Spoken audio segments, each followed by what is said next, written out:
Hiya. This is a little bit of a background story about this mirror which used to hang up in our house for years. I think it's from Malta. It's made of wood and also plaster in between the wooden slats. It's in a terrible state because it was kept in a damp garage for quite a long time. So what I've done already is removed the mirror very clean and washed all the wood down, scrubbed it with a toothbrush. So this is what the back of the mirror looks like. There were some old repairs that I'd done years ago with some papier-mâché just to strengthen the back of the wooden slats.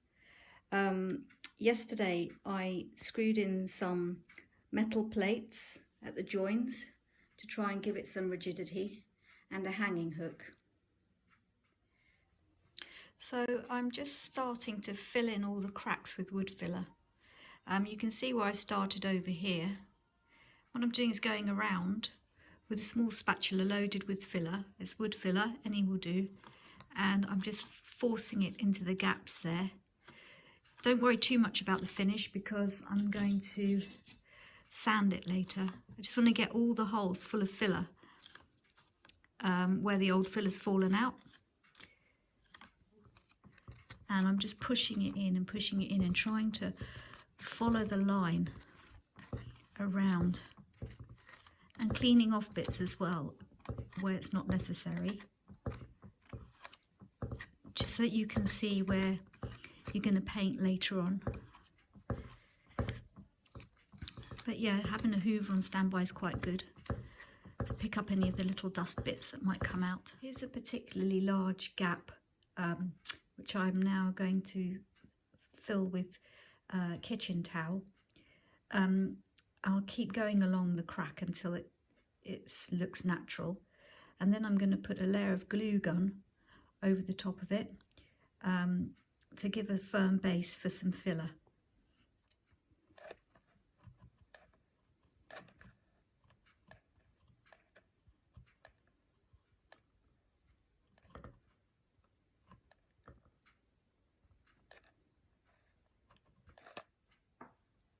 So the glue gun, the glue from the glue gun is now dry and cooled down, so I'm going to try and fill on top of it.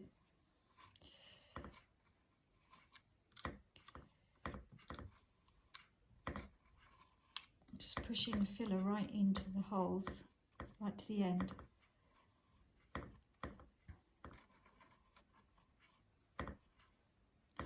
And then I'm going to scrape off the existing filler to make it look like the substrate underneath, which was already very textured. Trying to match the finish.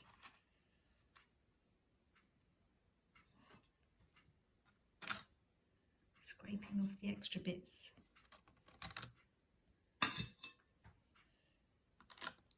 Just cleaning off. And then pushing it in and trying to match the contours of the existing wood. I'm pulling the filler all the way down the joins.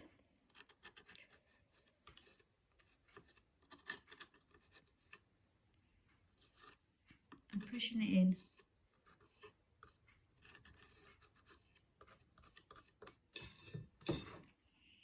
And using the edge of the spatula to smooth it down.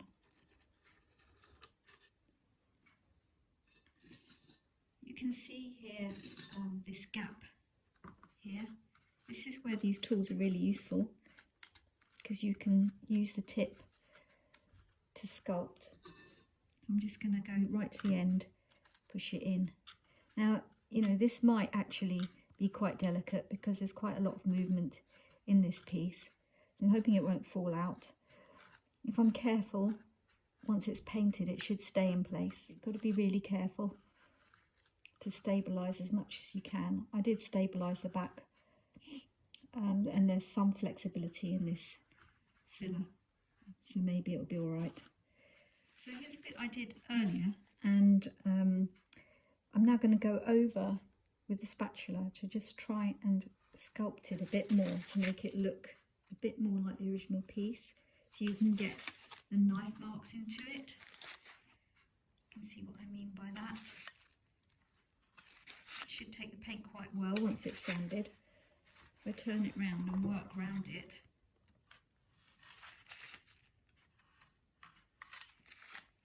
just neatens this up a bit. Here's part of the frame that has actually got a large piece missing. So this is quite experimental. I'm going to try and fill it and see what happens. I need quite a lot of filler. But as you can see, the surrounding areas are quite sculpted. So by the time it's dried, and maybe when it's sanded, it can be made to match what's surrounding. I might try a few layers. I'll see how this goes and wait for it to dry and then add another layer. I'm just trying to get as much of the filler in there as possible and using the knife to try and give it an edge.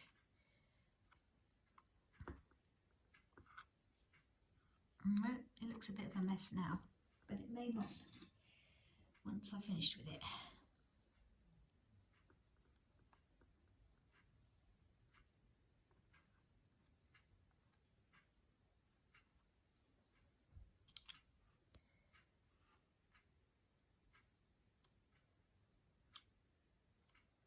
You pull it over the top, sculpting with the shape, make it rounded,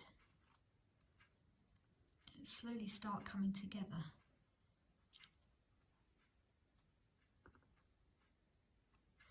Then I'll wait for that to dry and I'll see what it looks like, and then maybe I'll smooth it down and put some more filler on.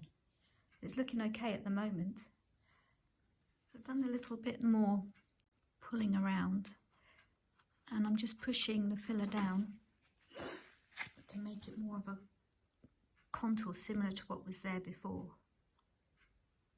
And you can see that it's quite smooth. You pull it and try and undulate it with what was there before.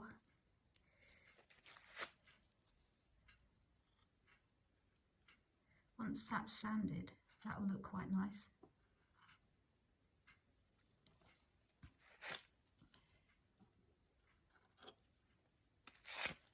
You can see how I'm taking pieces off slightly bit by bit and cleaning up around it. I'm just wiping the excess onto a tissue.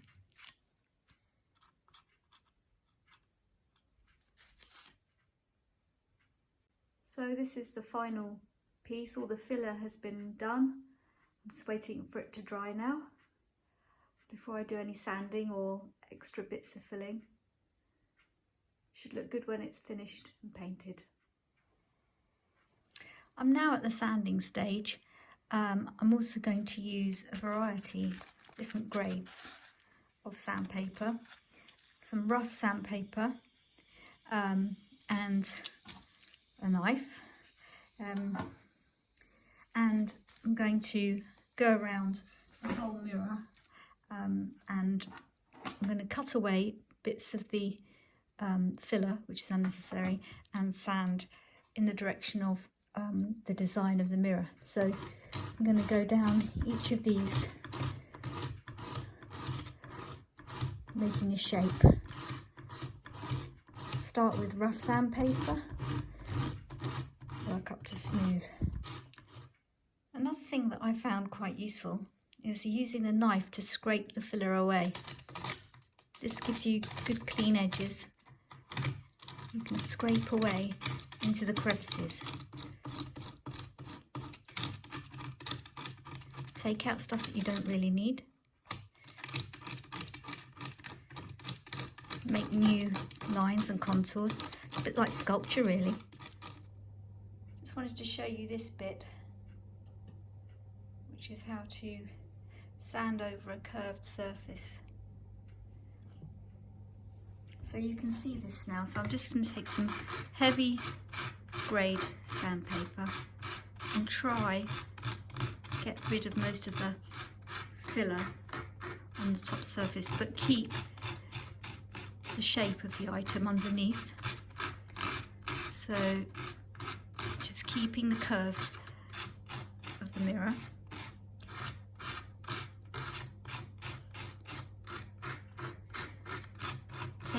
anything bobbly. Trying to smooth it down.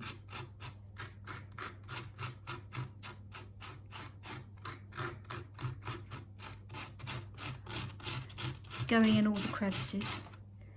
And I'm just going to use some fine sandpaper over the top to make it smooth. And still keeping the shapes.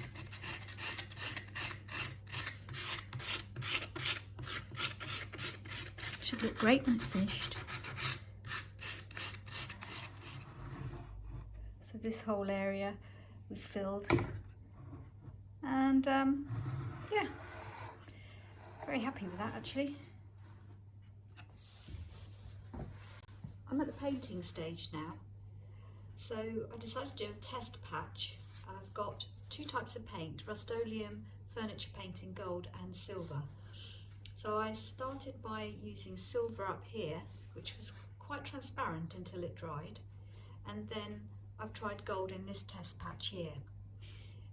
It's much brighter than I expected, and so I've decided to change tactics a bit and use burnt sienna watercolour and rub it and brush it into the crevices all over the mirror first. Then I'll paint over it with the gold and the silver, and then I'll try and sand back and see if the dark of the sienna comes out. I've also got Bry Wax oak finish wax to finish off and possibly darken the gold.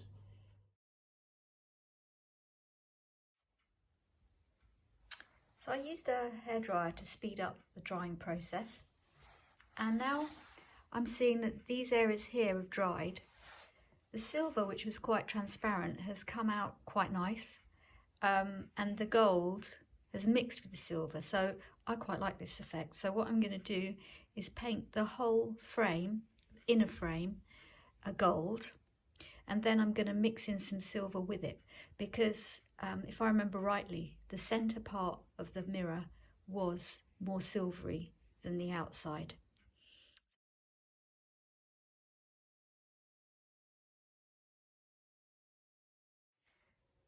Now I'm going to pick out some highlights with the silver paint and mix it in. This was a little bit transparent. I've now stirred it up properly and hopefully it won't be so transparent, but what I'm going to do is go around mixing in with the gold, just taking it across the top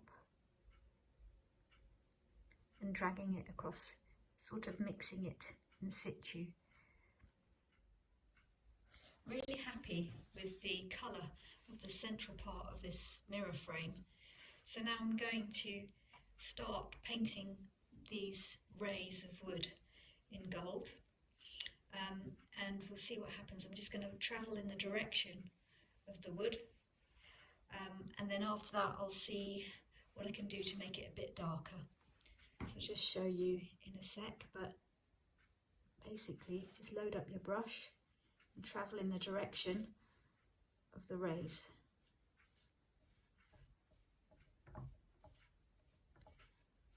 It doesn't have to be full on thick because you want to see some texture.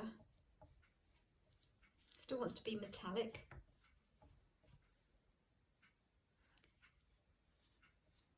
Getting all the crevices.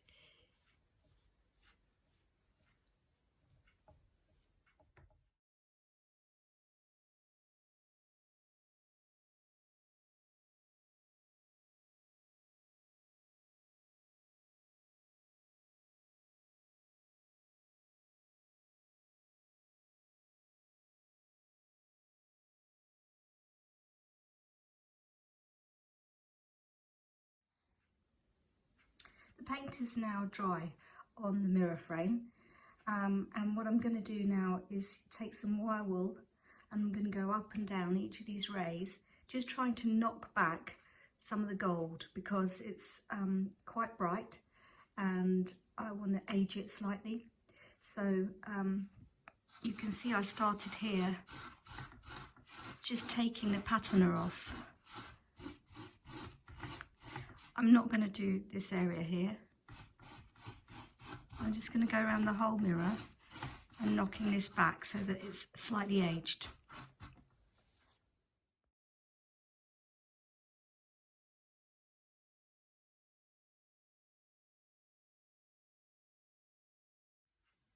Still not quite happy with the colour of the gold. Still think it's too much in your face and too new looking. So I'm going to knock it back using Bry Wax, which is a furniture wax. I've chosen oak, but you could use any colour really. And I'm just going to wipe it on very lightly so it goes into any of the cracks caused by the wire wool. Then I'll polish it off afterwards. But you can see some areas, like here, it's really highlighted some of the woodwork underneath. So I quite like that. I'm just going to keep going and polish it off afterwards. Hopefully that will knock it back a bit more. Really proud of my completed mirror frame now. The oak coloured wax has really brought the colour down to how I remember it, being more bronze than gold, and it looks really great now. I had to replace the mirror itself because that was all scratched, and I also had to fill around it because the actual frame had distorted in shape and wasn't completely round. So there's filler around the inside of the mirror, the edge of the mirror, and that's also been painted gold, but I'm really happy with that. Looks great.